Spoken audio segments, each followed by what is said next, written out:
नमस्कार मित्रांनो, सिंहगड सफरीच्या या व्हिडिओमध्ये आपलं सहर्ष स्वागत आहे। पुणे दरवाजा तर पार केलेलाच होता, त्याच्या पुढचा सुद्धा दरवाजा पार झाला आणि उजव्या हाताला एक दगडी इमारत दिसायला लागली। मनात एक प्रश्न पडला की या उजव्या हाताने जावं की सरळ निघावं, पण ठरवलं या उजव्या हातानेच जावं। पण हळूहळू असं दिसायला लागलं की पावसाचा जोर वाढतच चाललेला आहे। आता या उजव्या रस्त्यानेच पुढं जात राहिलो। पडणाऱ्या पावसाच्या सरीत आणि त्या धुक्यात एक दगडी इमारत दिसू लागली। तेच ते दारुगोळा कोठार।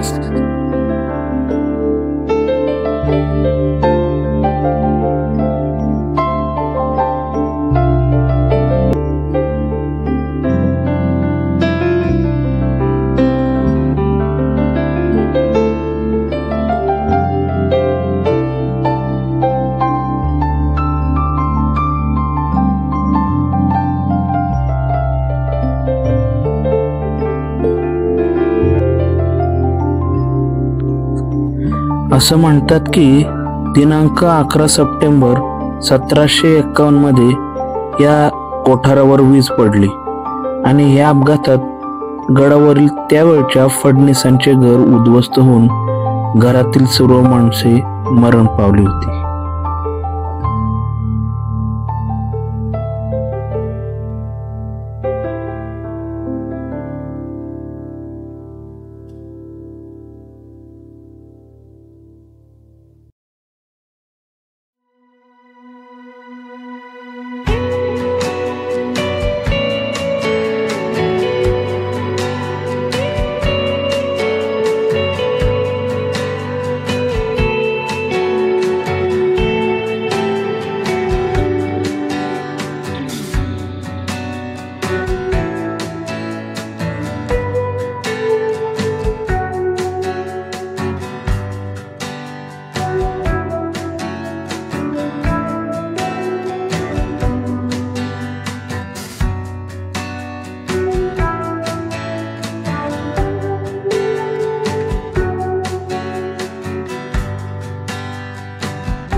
आता आपणाला दिसेल ती घोड्याची पागा।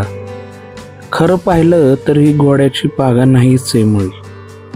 पूर्वीच्या काळी पाणी साठवण्यासाठी जे पाण्याचे टाके होते त्यातलाच हा एक नवीन प्रकार, हे त्या काळचा प्रकार।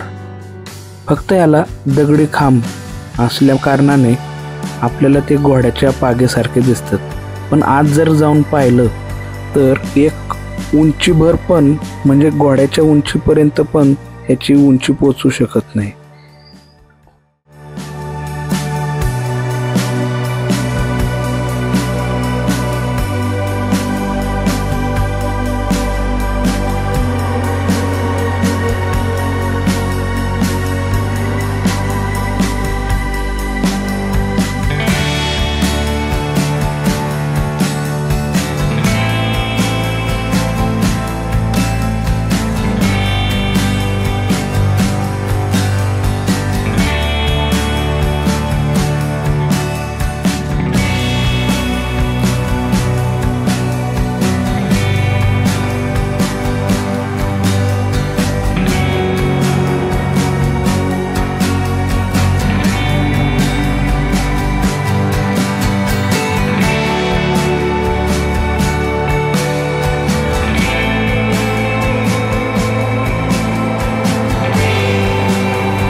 घड्याळाचे काटे पुढे पुढे सरकत होते आणि गडावर फिरायला खूपच वेळ मर्यादित झालेला होता. गडावर अस्सल मेजवानी म्हणजे सिंहगडावरील कांदा भजी, खेकडा भजी आणि पिठलं भाकरी. वाटेतून जात असताना एक काका टेस्ट करण्यासाठी आग्रह करत होते, पण वेळेचं गणित काय विस्कळीत होऊ नये यासाठी आधी लगीन कोंढाण्याचे मग पिठलं भाकरीचे असंच ठरवलं होतं. रिमझिम पावसाची बरसात, ढगाने भरलेले ते कुंद वातावरण, गारठा यामुळे चहा काय, भजीची, पिठल्याची खाण्याची तलब झालेली होती. पण हे सोपस्कार पार पाडायचे होते ते बघण्याच्या नादात तसेच राहून गेले. या पुढल्या रस्त्याने आपण उजवीकडे चालत राहिल्यास आपणाला टिळक बंगला हा दिसतो.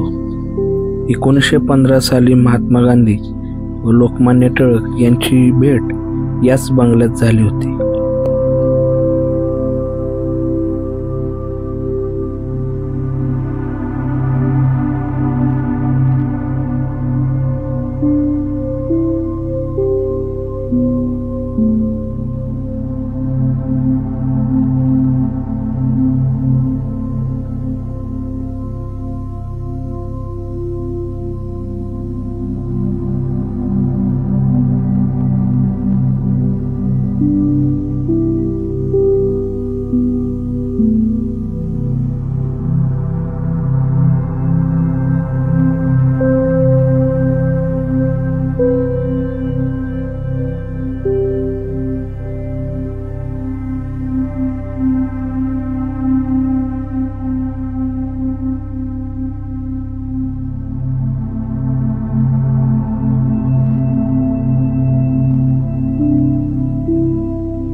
छत्रपती राजाराम महाराज हे स्वराज्याचे तिसरे छत्रपती.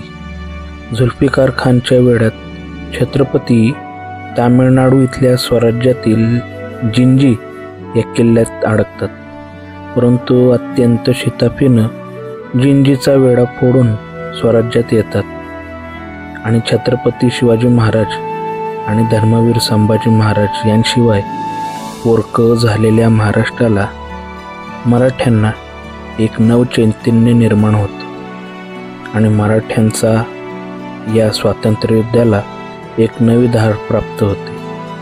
अत्यंत प्रभावीपणे राज्यकारभार चालवणारे छत्रपती राजाराम महाराज यांचा दुर्दैवाने इथंच सिंहगडावर मृत्यू होतो. त्या पराक्रमी छत्रपती राजाराम महाराजांची समाधी या इथंच सिंहगडावर आहे. समाधीकडं जसं जसं पुढं जाऊ लागलो तसं उतारावर पायऱ्या नव्हत्याच आणि कातळावरून पाणी वाहत होतं आणि पायात चप्पल घातली होती. वाट निसरडी आणि तीव्र उतार. अशातच कसं तरी वाटेवरून पुढं समाधी स्थानापाशी आलो. काही क्षण समाधी दर्शन घेतलं आणि आहे त्या मार्गाने माघारी आलो. पुढचा टप्पा, पुढचं ठिकाण एक्सप्लोर करायलाच. पावसानं आता बराच तडाखा दाखवायला सुरुवात केलेली होतीच. भिजत भिजत चप्पल पायातली कशी तरी सांभाळत पुढं निघालो होतो.